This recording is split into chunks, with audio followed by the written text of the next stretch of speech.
Yeah, thank you very much. My name is Lucy Achiroti. I'm a member of the Defense Committee, Defense and Internal Affairs Committee. I'm independent and I do represent the people of Aru North, that is in Pade. We arrived here yesterday as members of Parliament to carry on some of the things. Like our mandate, we are supposed to do oversight, and we're here for oversight to check on our citizens, our people, our children, our brothers who are deployed here in Somalia. Oftentimes at Parliament and home there, we have always been asking ourselves, like us in the opposition and maybe in the independent, we ask ourselves that is it really worth it taking our soldiers to another land, yet things are not yet so good here.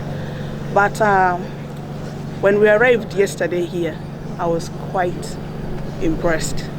And I really saw that Uganda is an island of peace.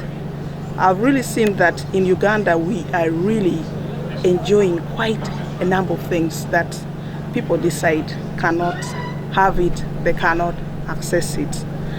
The discipline of our soldiers in Somalia. Yesterday when we arrived, the way they welcomed us, their discipline, their communication skills, their hospitality, and we also learned that apart from just protection of civilians, they are even providing beyond humanitarian services. They were providing camps, they are giving lessons, they are teaching people, they are doing construction, they are working on members, but there are challenges that they are also going through. Some of the vehicles that they use are not really well. And also what we understand, what we understood yesterday is the donors, the supporters, the peace lovers that are supporting Somalia, sometimes remittance delay a bit. So I urge the government of Uganda that if we can put something to make the lives of our soldiers here fairer, it would be good. They have put our name as a country high. Globally, Uganda is being counted as one of the countries that are really contributing positively to the welfare and peace in Somalia. I'm really grateful to the government of Uganda. I'm also grateful to the UPDF Uganda. I'm also grateful to UN bodies, UK, European Union. We really appreciate what you're doing here in Somaliland. As a representative of the UPDF in Parliament, I find it imperative for my colleagues on the Committee of Defense to come to the field and visit the troops on the ground, because as a committee that superintends over the sector of defense, we cannot do a proficient job from the offices or the committee rooms in Parliament.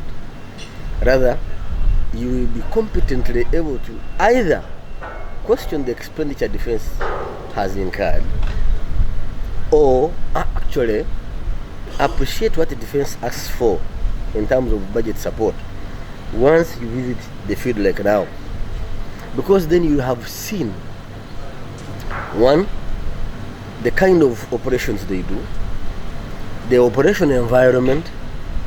You'll be able to appreciate the conditions the soldiers are going through, the wear and the tear of equipment that is happening so fast compared to other areas, given the climate here.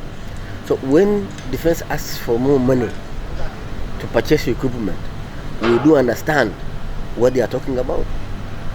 Three, when you look at the operational environment they are in now, where now the extent or the span of operation has gone all the way up to 240 kilometers away in the Barawe, then you appreciate the need to augment the supply lines of the troops. Do you want them to continue going by road where they are being ambushed every other day? Or we now need to appreciate the need for air supply and therefore helicopters for the troops that are in Somalia. If we are going to depend on others to supply our own troops, then we shall be subject to their own conditions. So as a Committee of Defense and Internal Affairs, when we come on the ground, we appreciate the operational environment, we appreciate the span of the operation, and therefore the requirements they have. More so, some points comes in this I had forgotten. From time to time we have had complaints about delayed payments of allowances. And some people have tended to imagine that it is the Ministry of Defense not paying our troops. But yesterday it came out very clearly that no, the EU and the AU that do the payments at times delay for 7-8 months. And so if they have already paying the allowances of the soldier, the Ministry of Defense is hand-capped, is hand-tied. So maybe as a Committee of Parliament, we may recommend to Parliament that once troops leave the operation area, this is my humble view, once troops leave the operation area, we should advance Ministry of Defense money to pay these troops the allowances as we wait for African Union to meet its side of obligation, so that once they pay, then the money is paid back to the Security Fund. I'm thinking aloud. That could be one of the ways to mitigate this shortcoming. Of course, the blessing is that for us, even when troops are here, they continue earning their monthly salary. So that at least enables the families to survive.